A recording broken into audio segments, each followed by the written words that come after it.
Vamos a dar inicio entonces al estudio de este domingo 1 de marzo, ¿no? El título del estudio es Los siete sellos. Al estudiar los capítulos 4 y 5 de Apocalipsis, hemos tenido el privilegio de entrar en el cielo para ver los preparativos que ahí se hacían de cara a establecer el reino de Dios en este mundo. Ahora, a partir del capítulo 6, nuestra atención se dirige a la tierra, donde veremos inmediatamente que el programa divino comienza en diferentes juicios. Debemos notar que estos juicios son enviados por Cristo, quien en todo momento está en el control y siempre tiene Él la última palabra. Y hoy en día nosotros, queridos hermanos, nosotros haremos bien en aferrarnos a Él, porque Él es el único Dios soberano que gobierna esta historia de este mundo, porque fuera de Él no hay nada más que sea firme y permanente. Ahora vamos a ver que según el Cordero, como habíamos visto en el capítulo anterior, ¿no? Va abriendo los siete sellos. Él va abriendo los siete sellos y tiene lugar allí diferentes juicios. Y la primera pregunta que debemos hacernos es, ¿en qué momento tendrán lugar estos juicios? En el capítulo 4 versículo 11 nosotros vemos un escenario, ¿no? Un escenario donde los 24 ancianos se postran ante el soberano de este mundo. Se postran ante el Rey del universo, nuestro Dios.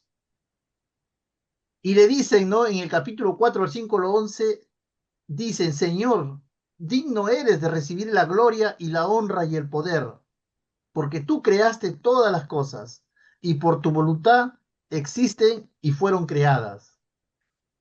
Después dice Juan que vio, ¿no? Un ángel fuerte que pregonaba a gran voz y que decía, ¿quién es digno de abrir el libro y desatar sus sellos? Y ninguno dice que en el cielo, ni en la tierra, ni debajo de la tierra podía abrir este libro, ni aún, ni siquiera mirarlo. Y Es Juan cierto. dice que lloraba mucho, porque no se había Es más, hallado a ninguno digno de abrir el libro, ni siempre siquiera deja una- leerlo ni mirarlo. Pero Juan no lloraba porque no había sus nadie que datos. podía abrir el libro, sino que él lloraba que si es que no llegase a existir alguien que pudiera ser digno de abrir ese libro, el mundo seguiría en caos y estaría perdido eternamente. Por eso él lloraba mucho, porque él quería que todo esto tenga una solución.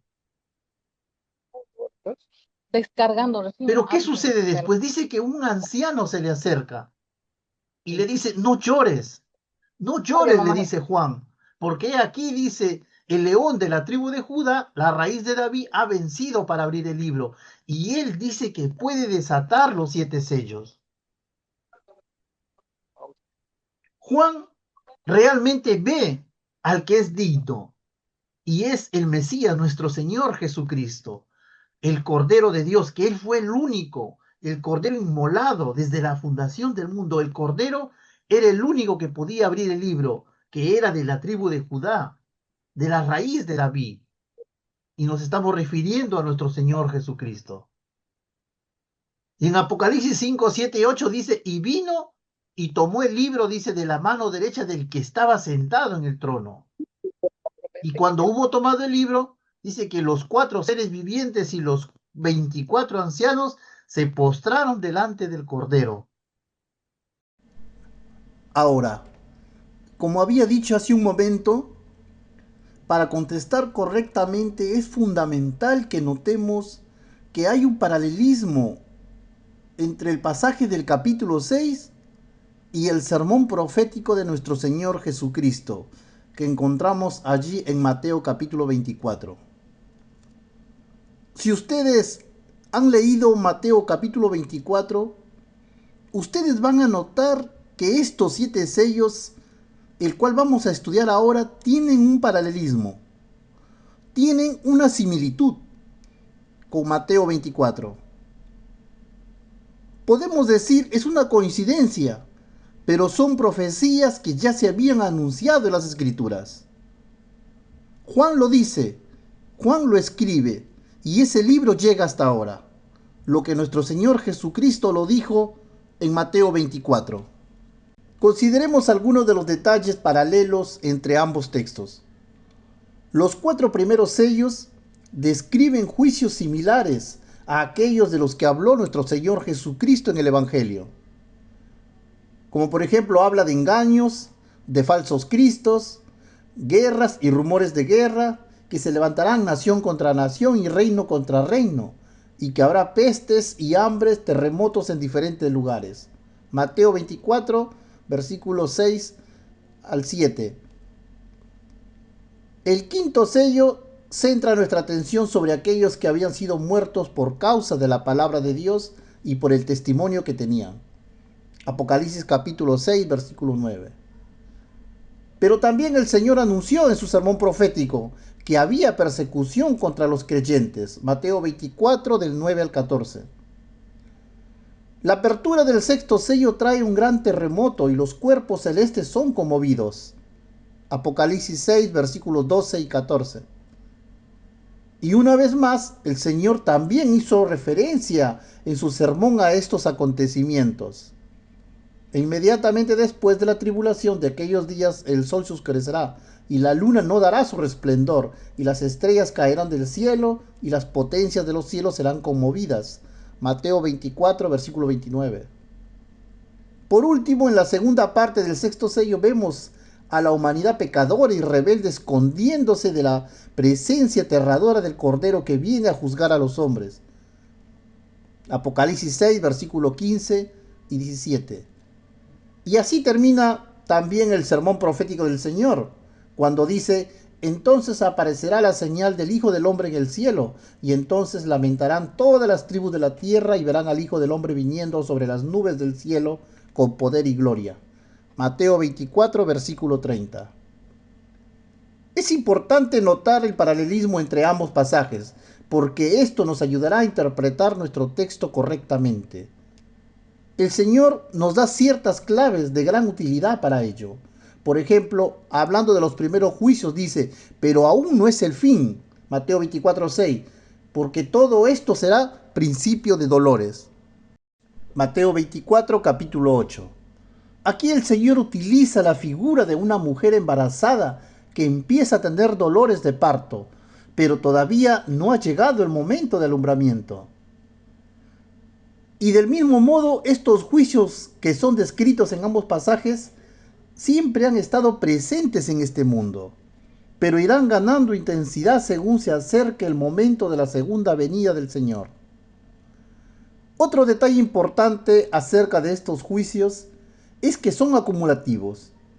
Es decir, cuando comienza el juicio del segundo sello no se termina el del primero, sino que ambos tienen lugar al mismo tiempo. Por lo tanto, no es difícil ver en la historia de nuestro mundo escenarios en los que al mismo tiempo han convivido la guerra, el hambre y las pestes.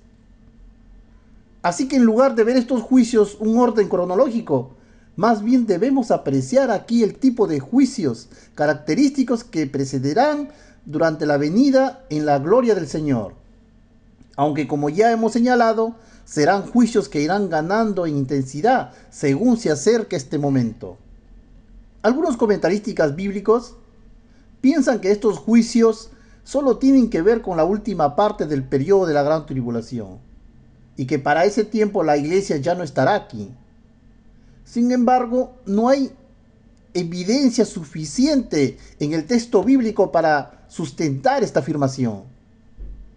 Y por otro lado, la realidad histórica confirma que tanto los juicios descritos en los 4 primeros sellos, como la persecución de los creyentes que vemos en el quinto sello, han sido la nota dominante a lo largo de toda la historia de la iglesia hasta nuestros días en el presente.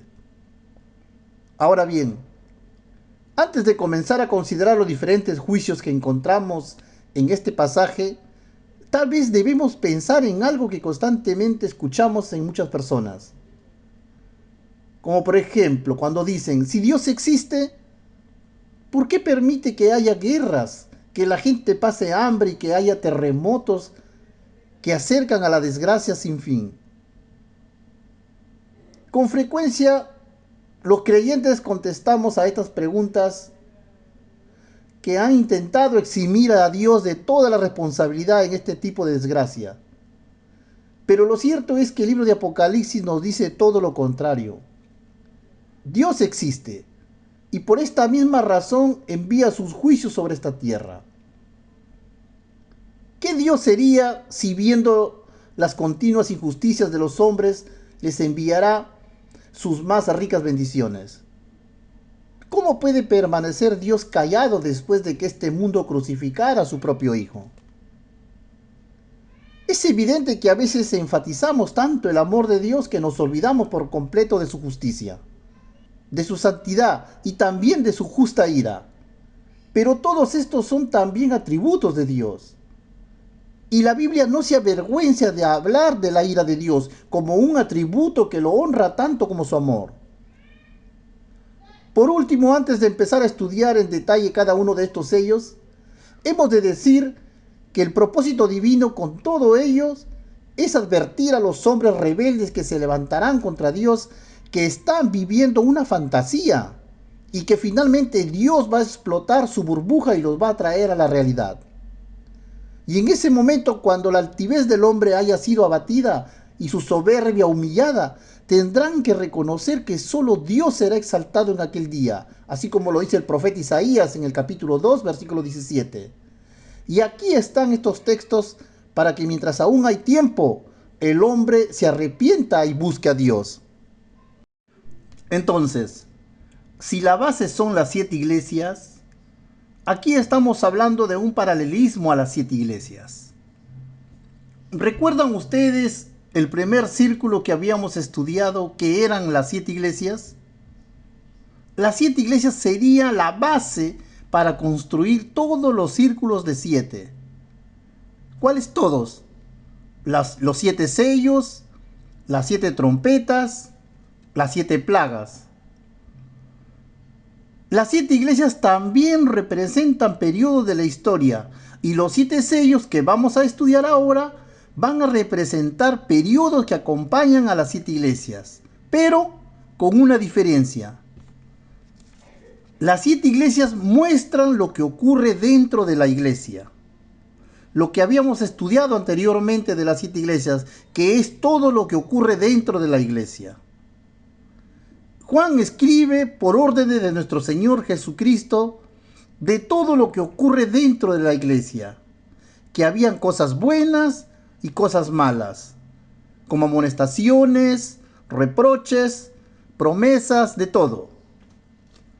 Y esto sucedió dentro de las 7 iglesias.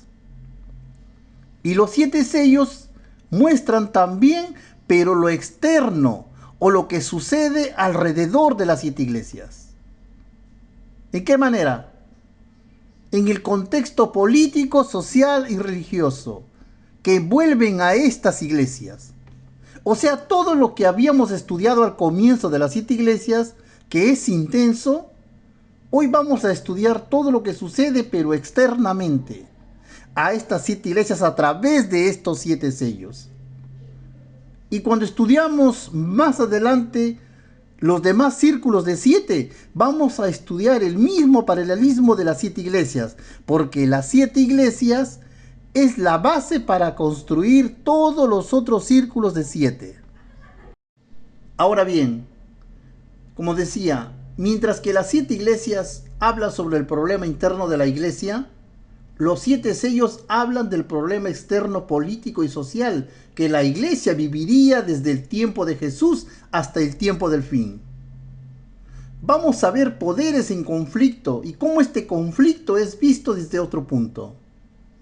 En la apertura de los 7 sellos y consecuentemente los 4 jinetes misteriosos están entre las que más asustan a aquellos que no conocen de la palabra de Dios, como muerte, espada, hambre, peste, que son ingredientes para preparar un cóctel de terror y llevar a la desesperación y al miedo al hombre moderno y que sea afligido por la violencia que prevalece en estos días. ¿Qué cosa hay detrás de estos misteriosos caballos y sus jinetes? Para entender esta profecía es necesario no perder de vista el conflicto cósmico que comenzó allá en el cielo y que se trasladó después a este planeta. A lo largo de la historia, el enemigo, que es Satanás, desde el cielo ha tratado de traer a la adoración de los hombres hacia la persona de él, y al mismo tiempo ha intentado desvirtuar, torcer la palabra de Dios. Para conseguir estos dos objetivos, él emplea todos los medios posibles para contaminar al hombre. Engaña, seduce, miente, oculta, disfraza. Y cuando esto no le da resultado, persigue y usa la violencia. Mata, destruye al hombre. La profecía de la apertura de los 7 sellos muestran cómo reaccionó la iglesia, cómo reaccionaron los cristianos frente a las embestidas del enemigo en los diferentes periodos de la historia.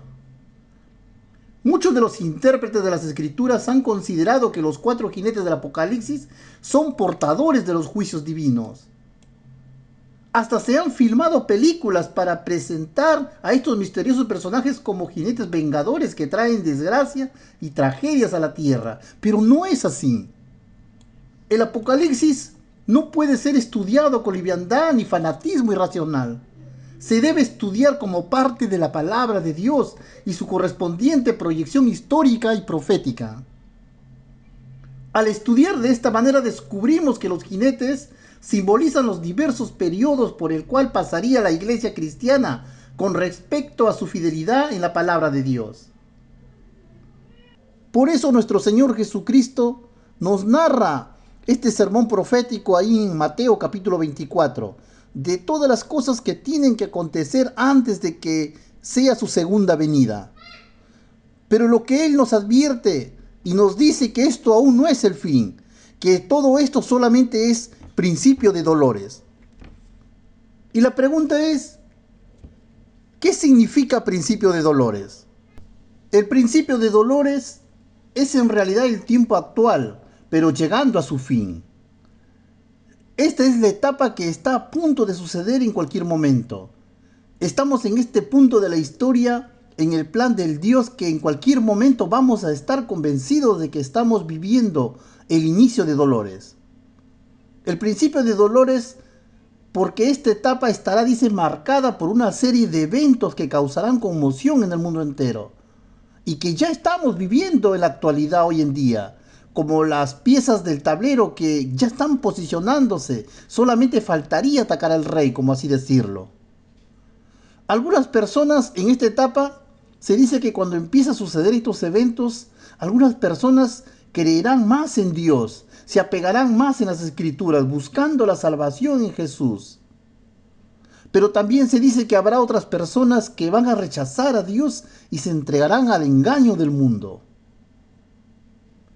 La expresión principio de dolores aparece ahí en Mateo capítulo 24, versículos del 4 al 8, como palabras de Jesús hacia sus discípulos. Vamos a leer qué es lo que dice Mateo 24 para poder meternos de lleno en este capítulo 6 de Apocalipsis sobre los 4 primeros sellos o los 4 primeros jinetes. Y ya vamos a ver el paralelismo, ¿no? La similitud en que cómo se parecen, ¿no? Este capítulo 24 con Apocalipsis capítulo 6.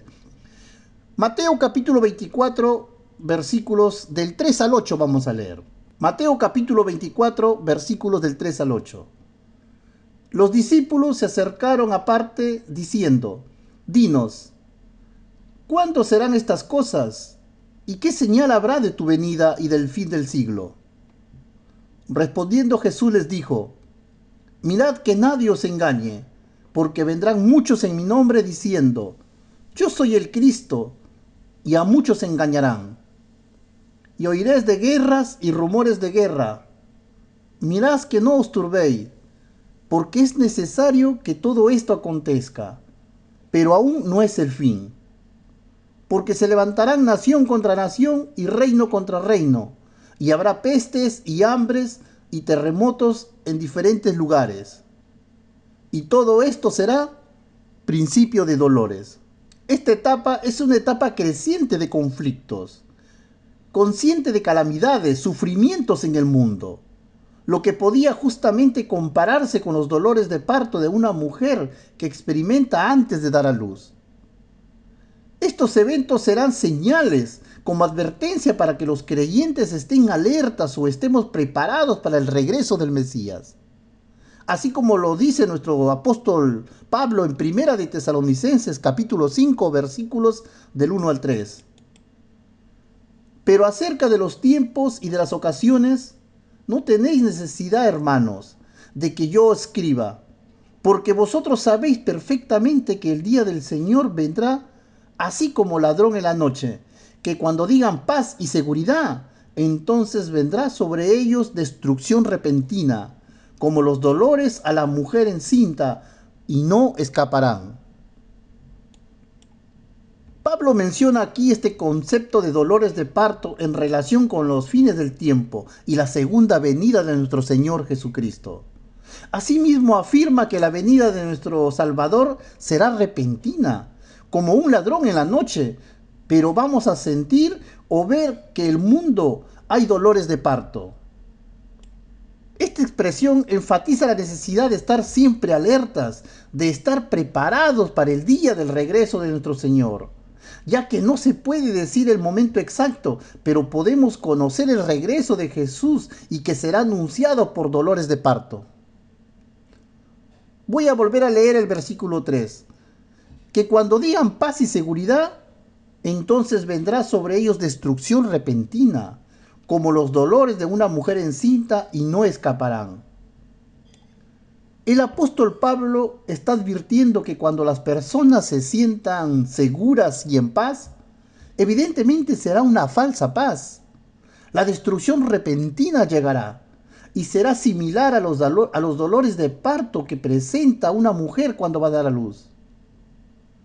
Y estos dolores simbolizan eventos difíciles, tribulaciones, sucesos que van a acontecer en este tiempo o en este periodo. ¿Cuáles son estos eventos claves de principio de dolores? Esa es la gran pregunta que a veces nos hacemos. Los eventos claves o señales que aparecen en las Escrituras mediante la expresión de los sellos de Apocalipsis, cuando se abre el primer sello, o el segundo sello, o el tercer sello y el cuarto sello, se refiere a principio de dolores. Estos sellos abren eventos que van a suceder en esta etapa de principio de dolores y están simbolizados en las Escrituras con 4 jinetes de Apocalipsis. Y de eso es que vamos a hablar a continuación. Los 4 jinetes de Apocalipsis que aparecen en el capítulo 6 a partir del versículo 1 son: el jinete de caballo blanco, Apocalipsis capítulo 6, versículo 1 y 2. El jinete de caballo bermejo, Apocalipsis capítulo 6, versículo 3 y 4. El jinete de caballo negro, Apocalipsis capítulo 6, versículos 5 al 6. Y el jinete de caballo amarillo o pálido, que está en Apocalipsis capítulo 6, versículos 7 y 8. Estos son símbolos. Apocalipsis tiene un lenguaje simbólico para presentar los acontecimientos que vendrán. Estos 4 jinetes representan diferentes aspectos desde el principio de la tribulación. Y también representan el juicio que vendrá sobre la humanidad. Vamos a profundizar y empezar con el jinete del caballo blanco. Jinete del caballo blanco. Este jinete simboliza la conquista y simboliza el dominio, y lleva un arco y flecha, y le es entregado una corona que representa, por ejemplo, a un líder poderoso o un sistema de liderazgo poderoso que se levantará en el mundo y va a gobernar con autoridad. Mateo 24, versículos 4 y 5 es un paralelo con Apocalipsis capítulo 6, porque dice así: Jesús les dijo: mirad que nadie os engañe, porque vendrán muchos en mi nombre diciendo: yo soy el Cristo, y a muchos engañarán. También es importante entender que cuando Jesús habla de falsos maestros o de falsos cristos, ahí en un lenguaje plural, es para confirmar que esas calamidades van a acontecer en todas las generaciones de los creyentes. En todas las generaciones van a existir guerras, hambrunas, enfermedades, terremotos, pestes. Y eso lo podemos confirmar a la luz de la historia y que Jesucristo tuvo razón cada generación que vivió sus propias calamidades o sus propias tribulaciones. Pero también el lenguaje del Mesías nos habla que esos males o esas calamidades, conforme avanza la historia, se van a ir intensificando. Las enfermedades que hoy surjan serán más intensas cada día que las que han experimentado a lo largo de la historia. Las guerras que surjan en nuestra etapa de la historia serán más devastadoras que lo que ha sucedido a lo largo de la historia. Y cuando dice que vendrán muchos Cristos, lo dice a lo largo de la historia, pero esto se va a ir intensificando hasta su máxima expresión en un falso Cristo. Entonces, aquí con estas palabras se anuncia a un falso Mesías. Y todo apunta a que en este tiempo de principio de dolores se presentará un falso Mesías y que será convincente para el mundo, pero será un gran engañador, será un falso Mesías que será señalado por el mundo e incluso será reconocido por las religiones como el Salvador de la humanidad. Será un líder político y religioso, engañoso, que se presentará como Salvador y promotor de la paz, pero en realidad engañará a la humanidad y llevará al mundo al caos y a la destrucción.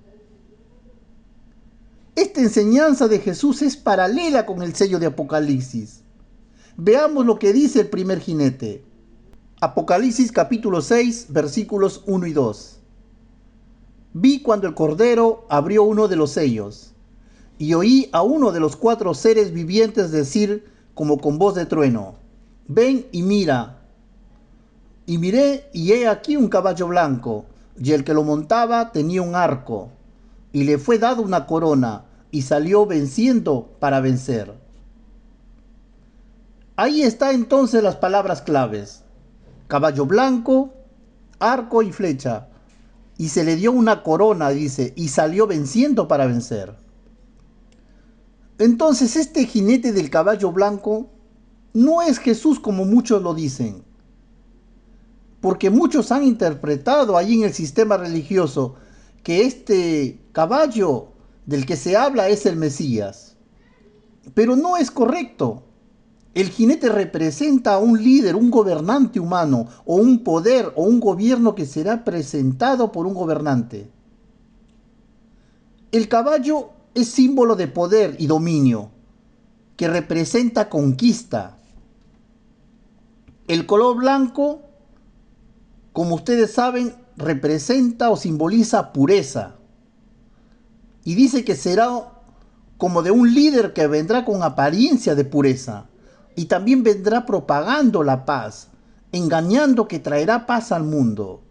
Pero en realidad traerá guerra y cacería.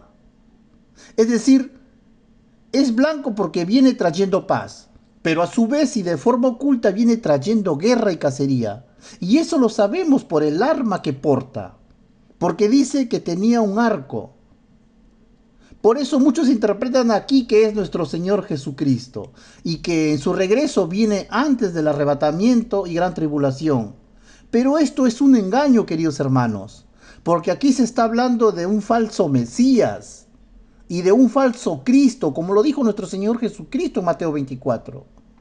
Y la clave está en el arma que usa este jinete. Nuestro Señor Jesucristo nunca usó, ni la Biblia lo menciona que él usó un arco. El arco y flecha, bíblicamente, es el arma de los cazadores. Y lo podemos confirmar en varios versículos de la Biblia. Como por ejemplo, en Génesis capítulo 27, versículo 23, dice la palabra: toma pues ahora tus armas, tu aljaba y tu arco, y sal al campo y tráeme caza. El primer cazador de las Escrituras, como la Biblia lo dice, fue Nimrod, cuyo nombre significa rebeldía, rebelde, quien promueve la rebeldía. Y fue un opositor al Creador.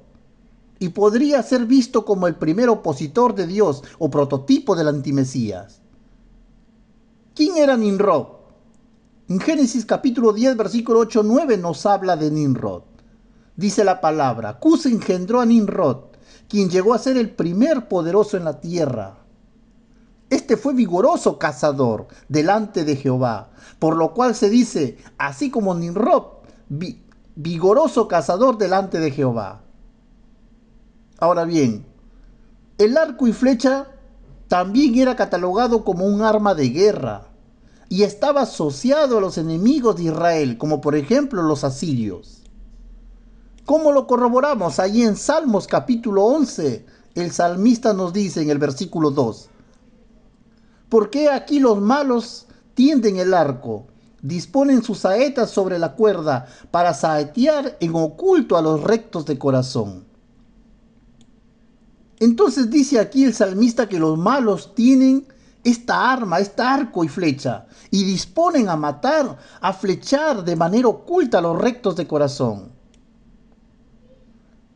Entonces la metáfora del arco y flecha ya está enfatizada en una amenaza constante y presente que enfrentan los justos en un mundo lleno de maldad e injusticia. Como sucede con este texto, que son utilizados como símbolos de violencia y hostilidad contra el pueblo de Israel. Es decir, como un arma de los enemigos de Israel. Este salmo fue escrito entre los enfrentamientos entre Israel y Asiria.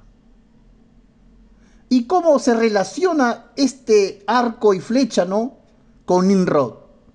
Las escrituras dicen que Nimrod fundó varias ciudades, incluyendo a Asiria, el enemigo de Israel. Pero el profeta Miqueas también profetiza o da una profecía que habla sobre este fin que va a suceder, en el tiempo del fin. Por ejemplo, si nos vamos a Miqueas capítulo 5, versículo 3, dice la palabra: pero los dejará hasta el tiempo que dé a luz la que ha de dar a luz, y el resto de sus hermanos se volverán con los hijos de Israel. Entonces Miqueas habla de que va a dar a luz y que el resto de sus hermanos volverán como pueblo de Israel. Y va a suceder exactamente lo mismo con el regreso de Jesús, que sus ángeles tomarán los puntos de la tierra a los que son considerados el Israel bíblico, a todos aquellos que creen en el Mesías Jesús. Y sigue diciendo el profeta Miqueas en el capítulo 5, versículo 6, y devastarán la tierra de Asiria a espada, y con sus espadas la tierra de Nimrod, y nos librará del asirio cuando vinieren contra la tierra y hollaren nuestros confines. Estos textos profetizan que primero hay un tiempo de sufrimiento, que es la gran tribulación, que va a ser antes del regreso del Mesías y del establecimiento del reino mesiánico. Y dar a luz aquí en este mensaje significa cuando se acabe la etapa de la gran tribulación y Jesús vuelva. Porque allí va a traer la verdadera paz nuestro Señor por medio de su justicia. Por eso dice que vendrá con la espada, y espada es justicia. Por eso dice que vendrá así, con una espada. En este contexto profético, Asiria y Nimrod representan los enemigos de Israel y a los creyentes de Jesús. Estos son elementos proféticos que representan al antimesías y al gobierno que el antimesías levantará para controlar al mundo y perseguir a los creyentes en la gran tribulación. Lo que quiero demostrar aquí es la relación que hay entre el arco y la flecha y antimesías conforme a las escrituras. Este jinete dice que viene con arco de cacería, mientras que el Mesías, allí en el capítulo 19 de Apocalipsis, nos habla que viene con la espada de justicia. También habla que los otros jinetes del Apocalipsis usarán espada, ya que la espada también es símbolo de juicio, porque las calamidades que están asociadas a estos jinetes serán por el juicio de Dios contra el mundo. Pero este primer jinete no tiene espada, sino que tiene un arco. Y como repito, como dice Apocalipsis 19, nuestro Señor Jesucristo porta una espada, y espada es símbolo de justicia. ¿Cómo podemos corroborar que la espada es símbolo de justicia? Porque allí en Romanos capítulo 13, versículo 4 dice la palabra: porque es servidor de Dios para tu bien, pero si haces lo malo, teme, porque no es en vano que lleva la espada, pues es servidor de Dios, vengador para castigar al que hace lo malo. Y lo más claro podemos corroborarlo también allí en el libro de Apocalipsis capítulo 1, versículo 16, cuando Jesús se presenta ante el apóstol Juan, ¿no? Y dice en su palabra que tenía en su diestra 7 estrellas y que de su boca salía una espada aguda de 2 filos. Entonces esa es la espada que nuestro Señor Jesucristo presentará como justicia para este mundo cuando Él venga por segunda vez. Entonces no estamos hablando aquí del Mesías Jesús en este jinete que se presenta en su caballo blanco. Este será un falso Mesías. Esto nos enseña que el primer sello o primer jinete se refiere a la aparición del falso Mesías, a un líder engañoso que va a causar confusión, que va a causar engaño. Y ese engaño va a ser para todo el mundo entero, antes del regreso del Mesías. Primero se va a presentar el antimesías, el hijo de perdición, antes del regreso del Mesías. Así como lo presenta también el apóstol Pablo ahí en el libro de Segunda de Tesalonicenses, capítulo 2, versículos 3 y 4, donde la palabra dice, o el apóstol Pablo dice, que nadie os engañe en ninguna manera, porque no vendrá sin que antes venga la apostasía. Está hablando de que antes que venga Jesús, dice, y se manifieste el hombre de pecado, el hijo de perdición, el cual se opone y se levanta contra todo lo que se llama Dios o es objeto de culto, tanto que se siente en el templo de Dios como Dios, haciéndose pasar por Dios. El apóstol Pablo advierte, el apóstol Pablo nos está enseñando que no seamos engañados. Porque antes del regreso del Mesías se manifestará el hijo de pecado, el hijo de perdición. Y este dice que se opondrá ante Dios, pero se dice que la gente no se va a dar cuenta que actuará en contra de Dios. Pero si nos ponemos a pensar tú y yo, que hoy en día estamos estudiando la Biblia, vamos a reconocer de inmediato el engaño.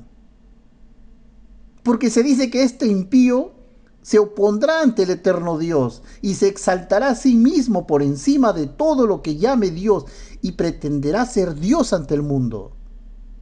Este antimesías es llamado también allí en el versículo 9 como inicuo. Leamos lo que dice segunda de Tesalonicenses capítulo 2, versículo 9. Inicuo, cuyo advenimiento es por obra de Satanás, con gran poder y señales y prodigios mentirosos. Esta palabra inicuo en griego es anomos, que significa sin ley, sin Torá. O sea, prácticamente sería un hombre sin ley y que va a actuar en contra de la ley de Dios. Voy a repetir estos versículos de 2 de Tesalonicenses capítulo 2, versículos 9 y 10. Inicuo, cuyo advenimiento es por obra de Satanás, con gran poder y señales y prodigios mentirosos, y con todo engaño de iniquidad para los que se pierden, por cuanto no recibieron el amor de la verdad para ser salvos.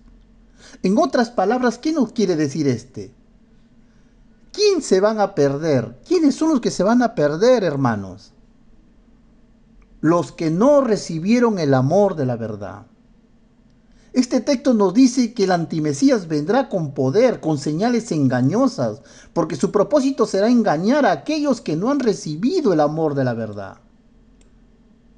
¿Y quiénes son aquellos que no han recibido el amor de la verdad? Aquellos que están en contra de la palabra de Dios, aquellos que no quieren saber nada de nuestro Señor Jesucristo, aquellos que no quieren saber nada de la palabra de Dios. ¿Y qué significa amor de la verdad? Significa la palabra de Dios. Conocer la verdad nos hará reconocer los errores y la apostasía, tanto ya en nuestros tiempos y de los tiempos también que vendrán, y para no ser engañados algún día.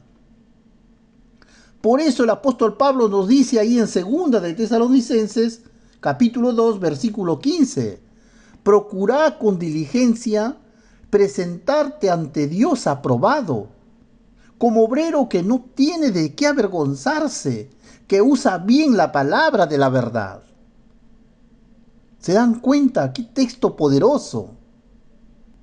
El antimesías será la personificación del mal y del pecado. Pero también conocemos su destino, porque también dice la palabra que este antimesías será destruido y el bien vencerá por el mal. Vamos a leer lo que dice el versículo 8. Y entonces se manifestará aquel inicuo a quien el Señor matará con el espíritu de su boca y destruirá con el resplandor de su venida. ¿Qué es lo que nos quiere decir realmente? Saber de lo que pasará al antimesías nos da la confianza de que el Señor va a triunfar. Al final de todo esto, el eterno Dios va a obtener la victoria sobre toda la maldad que existe en nuestro mundo. Y este conocimiento es nuestro mayor consuelo, es nuestra mayor esperanza, es nuestra seguridad para estos tiempos peligrosos. Satanás, que Dios lo reprenda, así lo digo, saldrá a hacer su maldad en el mundo, va a engañar a muchas personas, traerá calamidad, va a manifestarse en guerras, en enfermedades, en hambruna, va a hacer toda su maldad que él pueda. Pero el eterno Dios sabemos que controla este universo, este mundo, y Él también controla el futuro. Él es el dueño del destino de los hombres y de los creyentes. Y por Él somos, porque somos suyos de Él y estamos en sus manos. Y el futuro está en nuestro Señor Jesucristo. Y ese futuro será glorioso al final de toda esta historia. Vamos por el segundo sello, por el segundo sello. El segundo sello dice, Apocalipsis capítulo 6, versículo 3. Cuando abrió el segundo sello, oía el segundo ser viviente que decía, ven y mira. Y dice, y salió otro caballo bermejo, y el que lo montaba le fue dado poder de quitar de la tierra la paz, y que se matasen unos a otros, y se les dio, dice, una gran espada. Segundo sello. Este segundo caballo dice aquí que era bermejo, o rojo como la sangre, ¿no? Así que podemos interpretar. Su misión era, dice, de quitar la paz de la tierra. Representa, por lo tanto, la rivalidad destructiva que pone a personas y a las naciones unas contra otras, como una tragedia de destrucción. La paz es un sueño de la humanidad, pero que nunca ha podido conseguir en el transcurso de su vida. Es verdad que en algunos lugares o algunas naciones se ha podido disfrutar ocasionalmente de tiempos de paz, ¿no? Y que sus ciudadanos han vivido más o menos quieta, tranquila, ¿no? Como dijo ahí 1 Timoteo 2, versículo 1 de 2, que habrá lugares que se creerán o dirán, vivimos en paz cuando el anticristo venga. Pero no es así. Por ejemplo, el Imperio Romano consiguió establecer por algún tiempo la paz a los cristianos, pero no iba a durar para siempre. Los cristianos pensaron en ese momento que iban a vivir en paz cuando la persecución se terminó, cuando vino un emperador y dio libertad a los cristianos para cumplir con su religión. Pero eso no duró mucho tiempo. Eso lo vamos a estudiar ahora en el quinto sello. En realidad, la misión del segundo jinete, del caballo rojo este o bermejo, no es tan difícil, puesto que quitar la espada a la tierra es algo sencillo en el ser humano y ya se está viviendo. Se vive hoy en día en el ser humano, en este mundo, una paz que se nos quita a través de la muerte. Hombres que se matan entre seres humanos, violaciones, destrucción, bombas, guerras. El ser humano se mata entre seres humanos. La ambición, la envidia, el odio, la maldad del corazón humana está causando grandes conflictos en todo tipo de seres humanos que llevan a matarse unos a otros, con guerras civiles, guerras raciales, con tribunales, con religión y todo entre naciones. La paz que que en otras ocasiones disfrutamos es ficticia y muy frágil. No vivimos esa paz como queremos. Siempre estamos a la deriva dependiendo de qué pueda suceder hoy en día en este mundo. Cuando sales a la calle no sabes si volverás a tu casa. Algo te puede pasar, un accidente, te puede accidentar y morir, una balacera te puede matar. Estás viviendo a la deriva, a la defensa de lo que pueda suceder hoy en día en este mundo. Y todas las páginas de la historia de la raza humana está manchada con sangre, derramada abundantemente en infinidad por guerras pequeñas y grandes. En ninguna parte y en ninguna época se ha conseguido disfrutar de una paz indefinida. No es difícil explicar este fenómeno. Al fin y al cabo, los hombres hoy en día a través de esta maldad rechazan a nuestro Señor Jesucristo, que es realmente el príncipe de paz. Lo único que les queda es las guerras. Hoy en día este caballo bermejo o rojo sigue corriendo, desbocando por todas las partes de este mundo y nadie es capaz de controlarlo. Organizaciones tales como las Naciones Unidas no consiguen domar a este caballo. Y así como el resto de los juicios, este también irá ganando intensidad también, así como el primero, este también irá ganando intensidad. Y cuando se acerque el fin, los hombres estarán hablando, dice, en paz y prosperidad, y entonces vendrá sobre ellos la destrucción repentina, como dice Primera de Tesalonicenses 5:3. Ahora la pregunta es, a qué periodo representa este caballo? Representa el periodo donde el Imperio Romano llevaron una terrible persecución a todos los cristianos. Los cristianos fueron víctimas de la intolerancia hacia la fe de ellos. E incluso, he ahí, el texto dice que fue permitido.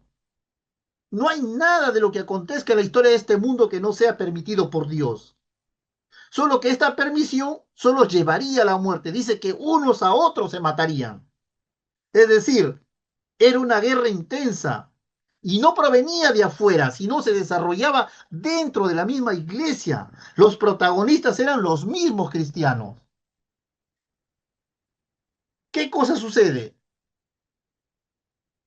Desde el año 100, después de que terminó el primer periodo de la primera iglesia, ¿no? En ese primer periodo de la iglesia de Éfeso se abre, de esa iglesia de Éfeso que era pura y blanca, ¿no? Y victoriosa. Ahí se abre, después que termina ese periodo, se abre el segundo sello. Y en ese primer sello que habíamos visto, el conflicto llega a las iglesias después y es sustituido por la maldad de este mundo, por la controversia en la palabra de Dios. Incluso los cristianos empezaron a odiarse y a matarse entre ellos.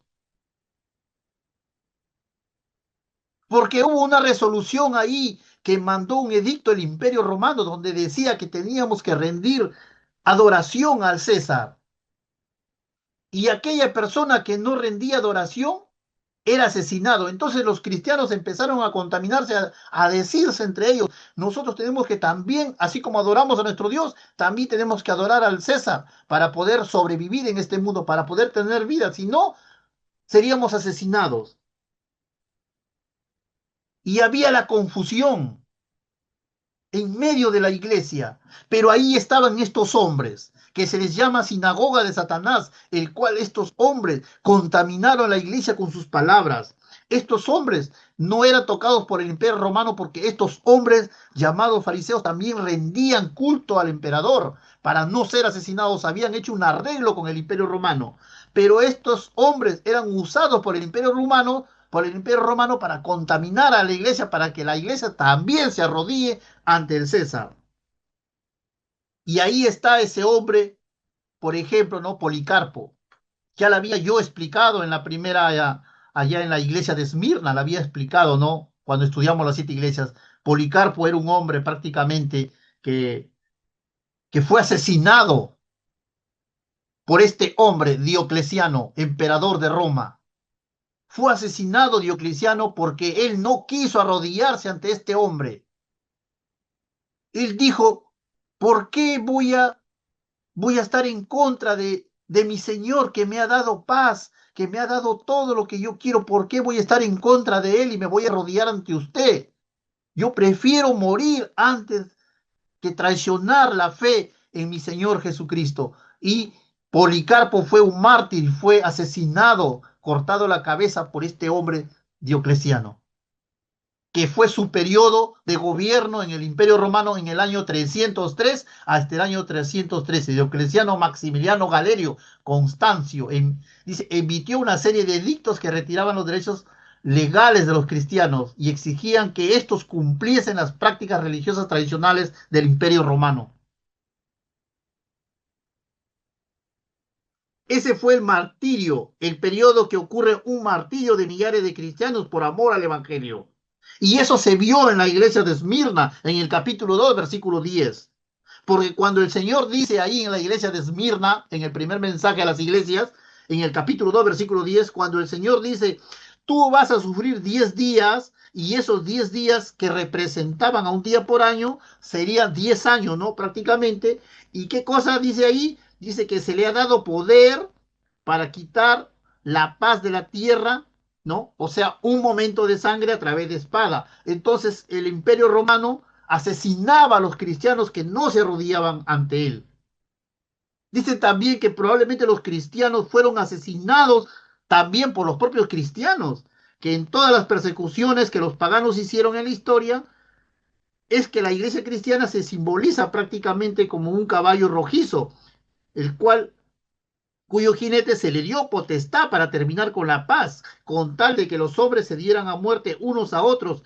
Y eso se cumplió cabalmente en esta profecía. En este segundo caballo ocurre también el segundo periodo de la segunda iglesia, porque hubo persecución de los césares, de los emperadores, derramamiento de sangre, y todo por no adorar al César, que tenían que adorar una vez al año, quemarle un incienso de adoración, y aquel cristiano que no adoraba al César tenía persecución por el imperio romano y era asesinado, enviado a los coliseos para ser devorados por los leones. Una persecución sangrienta. Y ahí sucedió entonces algo en las guerras de las cruzadas. ¿Qué sucedió? Un hombre, un emperador llamado Constantino, se fue a pelear una batalla y vio una cruz en el cielo, el cual supuestamente después, creyendo en esa visión que él vio en el cielo de una cruz, él creyó que esa cruz era prácticamente una advertencia de que si él se postraba ante esa cruz, iba a ganar todas las batallas de aquí en adelante y iba a ser un emperador poderoso, confiando en esa cruz. Y eso lo vamos a ver ya en el próximo sello. En el tercer sello vamos a estudiar acerca de este líder emperador llamado Constantino. Apocalipsis capítulo 6, versículo 5 dice, cuando abrió el tercer sello, oí al tercer ser viviente que decía, ven y mira. Y oí, dice, una gran voz de en medio de los cuatro seres vivientes que decía, 2 libras de trigo por un denario y 6 libras de cebada por un denario, pero no dañes el aceite ni el vino. ¿Qué nos quiere decir esto? Este caballo negro, queridos jóvenes, queridos hermanos, simboliza oscuridad, tinieblas. En este lapso de la iglesia se contaminó, dice, con la cantidad de tradiciones humanas, con doctrinas filosóficas, costumbres paganas. A pesar de que Jesús había declarado, mi reino no es de este mundo, el líder de la iglesia de esa época codició el poder terrenal y lo asumió.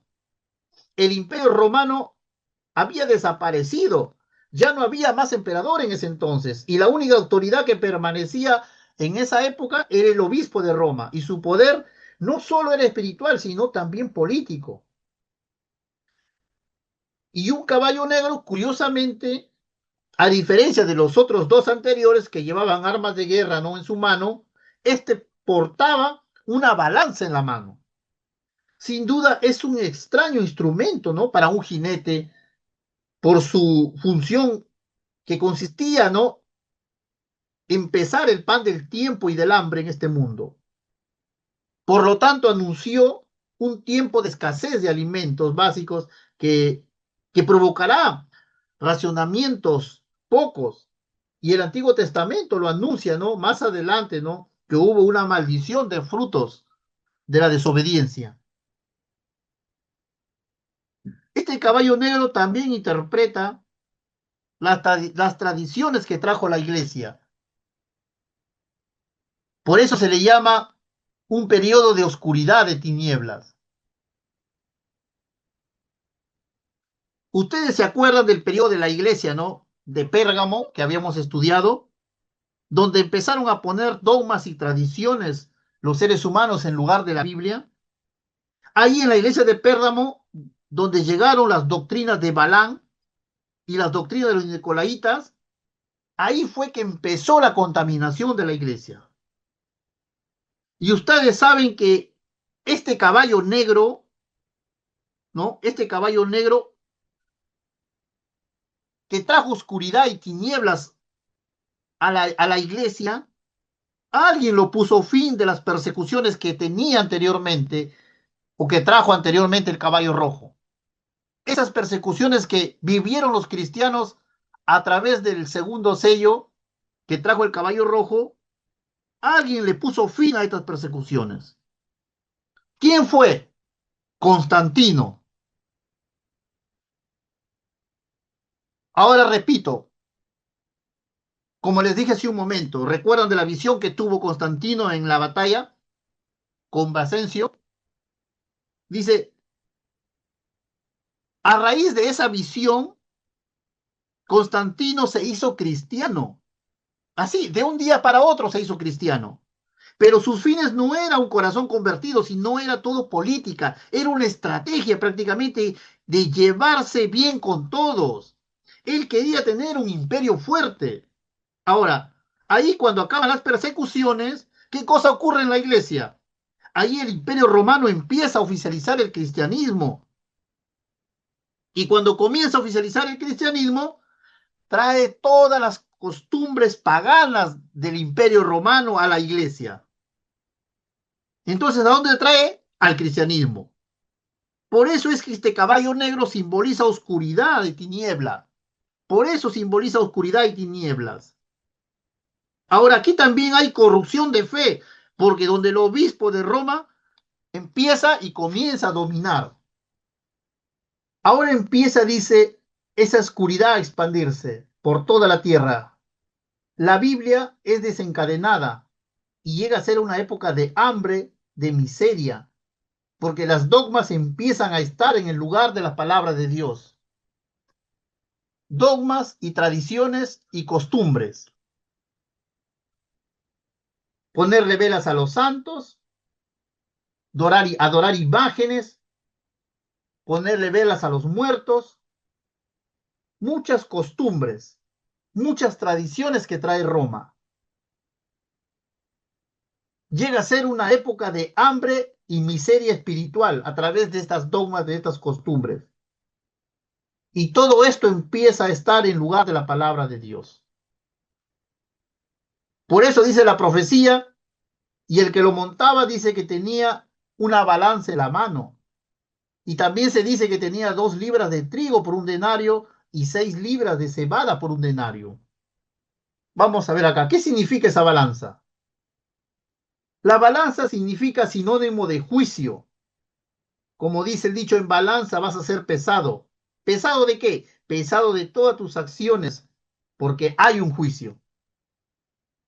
¿Un juicio para quiénes? Para aquellos que dicen servir a Dios, pero no guardan su palabra. Para aquellos que ponen las tradiciones por encima de la palabra. ¿Y la libra qué representa? Porque ya sabemos que balanza significa que serás pesado. ¿Y la libra? La libra es una unidad de medida, una unidad de medida de peso.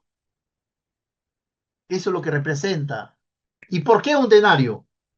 Un denario representa, ¿no? O es el salario, dice, por un día o jornada de un trabajador cristiano. En ese entonces estoy hablando, ¿no? Una jornada de un día de trabajo, cuando un jornalero trabajaba todo el día, se le pagaba al final de la tarde, ¿no? Un denario por día, que era su salario prácticamente. Y ese escenario, ¿no? No le alcanzaba para vivir, no le alcanzaba. Por ahí podía sostener él, su esposa y por ahí máximo dos niños. Pero hay algunos que tenían mucho más que dos niños y no alcanzaba. Ahora también se dice que el trigo, dice, era de costo muy elevado. Y el trigo, como era de costo muy elevado, era de alimentación de los nobles. Y también habla la palabra acá, también habla de la cebada. Y la cebada era de costo muy bajo y era la alimentación de los pobres. Entonces también significaba esto que las diferentes iglesias cristianas de aquel tiempo se podían caracterizar por promover el hambre, pero no hambre de alimentos, sino hambre espiritual, escondiendo el pan de vida que era la palabra de Dios. Era una época de hambre espiritual, por eso en Levítico 26 dice, cuando yo os quebrante el sustento del pan, cocerán 10 mujeres vuestro pan en un horno y devolverán vuestro pan por peso y comeréis y no os saciaréis. El trigo, repito, representaba la palabra de Dios, pero muy pocos tenían acceso del trigo porque era muy difícil de conseguir. Y la cebada representaba las tradiciones y dogmas.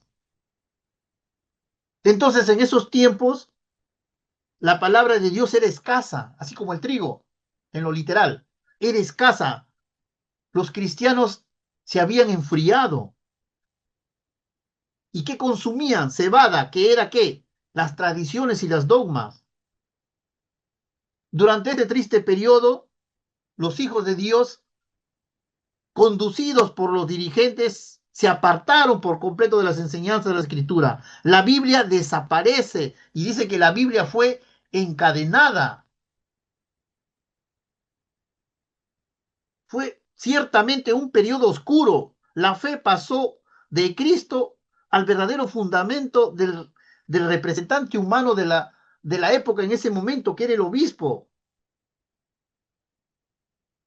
Los cristianos quedaron en el olvido. Pero dice también la palabra, no toques el aceite y el vino. ¿Y quién eran esos? El aceite y el vino era el remanente fiel, porque siempre hubo un remanente fiel. Esta misma profecía que se repite en Apocalipsis, que lo vamos a ver más adelante, el enemigo estaba consiguiendo su propósito una vez más en el ser humano. Pero una voz aparece diciéndole a Juan, no dañes el aceite y el vino. ¿Qué significa eso? Pues habría un remanente fiel que a pesar de todo permanecía fiel en las enseñanzas divinas. Ese remanente estaba simbolizado por el aceite y el vino. ¿Qué representaba el aceite? El Espíritu Santo. Y el vino representaba el estímulo y gozo de la revelación de Cristo a través de su sangre. Porque Cristo es el pan de vida y solamente Él puede dar el agua de vida. Y estos dos, aceite y vino, representan a ese cristiano fiel, a ese creyente fiel. Por eso dice el ángel, no dañes al aceite y el vino. Después el juicio es para el resto. Y ahora viene el cuarto sello. Dice, cuando abrió el cuarto sello, oí la voz del cuarto ser viviente que decía, ven y mira. Y miré y he aquí un caballo amarillo, y el que lo montaba tenía por nombre muerte. Y el Hades le seguía y le fue dada potestad sobre la cuarta parte de la tierra para matar con espada, con hambre, con mortandad y con las fieras de la tierra. Este cuarto caballo es de color amarillo. Y aquí por primera vez se nos dice quién es el que lo montaba. Dice que tenía por nombre muerte. La palabra traducida como muerte puede significar también pestes, guerras, que aparecen y están relacionados con el color amarillo. como un cadáver también, prácticamente, ¿no? Por otro lado, la muerte es seguida por su compañero inseparable, que es el Hades, porque dice que el Hades lo seguía. El Hades es la sepultura, las tumbas. Este último juicio, queridos jóvenes, hermanos, sugiere una impresión de profundo horror. Y aunque todavía no ha llegado el momento de la destrucción total de este mundo, aún así dice que tiene potestad sobre la cuarta parte de la tierra para matar a los, al 25% de los seres humanos, que es algo realmente espantoso. Aunque todavía es un juicio parcial, solo cuando regrese nuestro Señor Jesucristo será abolida la muerte y juntamente con él el Hades y serán lanzados al lago de fuego, como dice Apocalipsis 20:14. Caballo amarillo también simboliza el periodo cuando se consuma la degradación de la iglesia cristiana. Y esta degradación comenzó en el periodo del caballo rojo, se acentuó en el periodo del caballo negro y se volvió terrible en el periodo del caballo amarillo. Ustedes saben de qué periodo está hablando aquí. Del periodo del año 538 hasta el año 517, que había entrado a la etapa oscura a través de las tradiciones y dogmas. Pero ahora cuando se levanta el poder papal, se aceptúan las dogmas y se convierten en reglas. Y es más, cualquiera que no obedezca estas reglas que el obispo o el papa había puesto o decretado, cualquiera que no lo hiciere sería muerto. Por eso dice, ¿no? Que a este caballo se le dio potestad y autoridad para que matase. Y es ahí cuando se cumple la profecía de los 1260 años de persecución que tuvo la iglesia. Así como lo dice, ¿no? Que desde el año 538 hasta el año de 1798, esta profecía apunta a la iglesia católica romana, que por 1260 años ejerció su autoridad política y religiosa, persiguiendo y matando a los cristianos, prohibiendo la Biblia y legislando una unión con el Estado. ¿Y a quiénes asesinaba la Iglesia Católica Romana? A los herejes. ¿Y quiénes eran los herejes? ¿Quiénes realmente eran los herejes? Los herejes eran aquellos hombres sinceros que respetaban la palabra de Dios y que no querían postrarse ni doblar sus rodillas ante el emperador, ni ante el obispo. Por eso vivieron una persecución. Y en el año de 1184 se instituye la Santa Inquisición. Después de tanta persecución, se instituye la Santa Inquisición. ¿Qué es la Santa Inquisición? Fue una institución dedicada a la investigación, condena y castigo de la herejía, que estaba vinculado con la Iglesia Católica Romana. En la historia universal, hasta ahora registra todo esto. La Iglesia instaló un sistema espantoso y jamás visto antes, conocido como la Santa Inquisición, para torturar y dar muerte a todos los que no aceptaban la doctrina contaminadas en las iglesias que se enseñaba a través de esta historia. Por eso lleva su nombre muerte, porque las páginas de la historia están manchadas de sangre de todos los cristianos que no querían seguir esa doctrina de esta religión católica cristiana. No obedecieron la voz del obispo o del papa y fueron asesinados. También más adelante, en el año de 1190, se empieza a vender las indulgencias, la venta de perdón. Y en el año de 1216 se constituye la confesión auricular. ¿Qué es una confesión auricular? Una confesión a un sacerdote de los pecados de la conciencia, de su arrepentimiento por haber pecado, con el propósito, con el propósito de no volver, de no volver a fallar. Solamente el sacerdote podía quitar el pecado, no Dios. Hoy un ser humano comete pecado y ¿a dónde recurre? Al sacerdote. Y el sacerdote le dice unas cosas que tiene que hacer para que sea quitados sus pecados. Después, en el año de 1229 se prohíbe la lectura de la Biblia. Era un total extremo. Muchos querían leer la Biblia, pero la Biblia fue encadenada. Hoy en día, gracias a Dios, no sucede esto. Hoy tenemos libertad de leer la Biblia. Pero a pesar de que hoy tenemos libertad de leer la Biblia, nadie la lee. Antes, el ser humano tenía que ser asesinado para leer la Biblia. Leían a escondidas, se metían en cuevas, en las montañas, se ocultaban y leían la Biblia, en sótanos, bajo tierra, en sus casas, para leer la Biblia. Se juntaban muchos para leer la Biblia y si al que se le chapaba leyendo la Biblia era asesinada. Hoy la Biblia es libre de leerlo, pero aún así nadie la lee. La iglesia pura que Jesús estableció y que los apóstoles y los primeros cristianos conservaron, lamentablemente en este periodo se contaminó y se contaminó durante todos los primeros siglos. Lentamente se fue corrompiendo. Y cuando llegamos a la Edad Media encontramos una iglesia cristiana, pero solo de nombre, y que ni siquiera es la sombra de la iglesia que Jesús fundó con los apóstoles. Los cristianos de ese periodo habían cambiado los mandamientos de Dios con argumentos de la Santa Madre Iglesia. Pero eso no bastó, la iglesia persiguió a quienes se atrevían a obedecer la Biblia. Queridos jóvenes, queridos hermanos,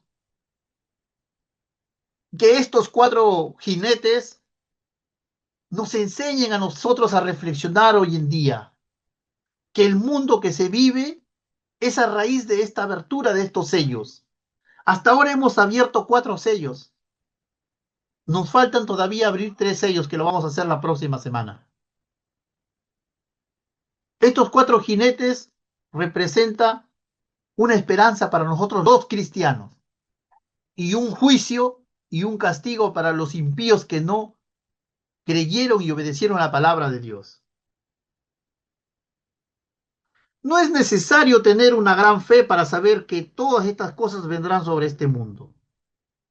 Al fin y al cabo, cada uno de los juicios relacionados con estos sellos han estado y siguen estando presentes entre nosotros. Aún así, lo que estos sellos nos anuncian en cada uno de estos juicios llegarán a unos extremos sin precedentes en nuestra historia. Sin duda Dios quiere llamar nuestra atención y por eso nos muestra anticipadamente las terribles consecuencias a las que nuestro pecado nos llevará si no nos arrepentimos. De este modo Dios nos obliga a enfrentarnos con la realidad, pero ¿serán tenidas en cuenta las advertencias que estos juicios nos han presentado? Todo parece que el hombre no quiere reaccionar y en un esfuerzo desesperado por negar la verdad, sigue imaginando que puede solucionar esta situación y que nunca las alcanzarán estos juicios. Pero lo cierto es que ninguna persona o nación puede escapar de las consecuencias y de sus propósitos pecados. Todos vamos a ser juzgados algún día, tanto la iglesia como aquel que no creyó en Cristo Jesús.